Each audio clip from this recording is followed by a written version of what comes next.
یہ اس دور کی بات ہے جب عقل اور جادو ایک دوسرے کے ہم سفر تھے۔ انہی دنوں میں ایک نوجوان، تیز نظر اور حاضر دماغ شخص عمر عیار اپنی زنبیل کندھے پر ڈالے نئی مہم کی تلاش میں نکل کھڑا ہوا۔ ایک قدیم بستی میں ایک پراسرار مسافر نے عمر عیار کو ایک ایسے طلسم کی خبر دی جو ہر 100 سال بعد ظاہر ہوتا ہے۔ طلسم ضرور ایک ایسا راز جو عقل کو آزماتا ہے، طاقت کو نہیں۔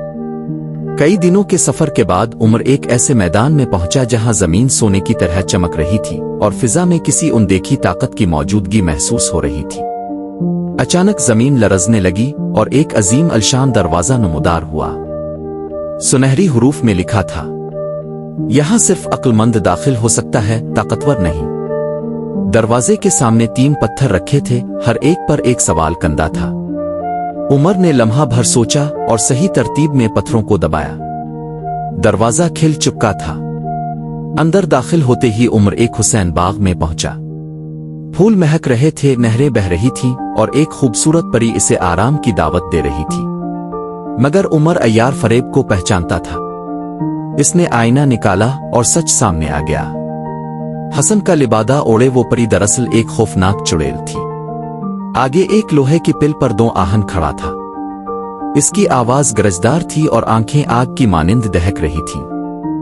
راستہ روک دیا گیا تھا۔ عمر نے طاقت کا مقابلہ طاقت سے نہیں کیا۔ ایک چال، ایک لمحہ اور دیو خود اپنی ہی طاقت میں الجھ کر زمین پر گر پڑا۔ آخرکار عمر طلسم کے دل تک پہنچ گیا۔ ایک عظیم ہال، ایک سنہری صندوق اور اس کے پاس بیٹھا ایک پراسرار جادوگر، جیسے سب کچھ پہلے سے طے ہو۔ صندوق کھلا مگر اس میں سونا نہیں تھا۔ ایک روشن کتاب تھی جو علم اور عقل کے راز اپنے اندر سموئے ہوئے تھی۔ جیسے ہی عمر نے کتاب کو چھوا، طلسم لرزنے لگا اور سب کچھ روشنی میں تحلیل ہو گیا۔ آزمائش مکمل ہو چکی تھی۔ عمر ایک بار پھر میدان میں کھڑا تھا۔ زنبیل اس کے کندھے پر تھی اور آنکھوں میں نئی مہم کی چمک، کیونکہ عقل کی راہ کبھی ختم نہیں ہوتی۔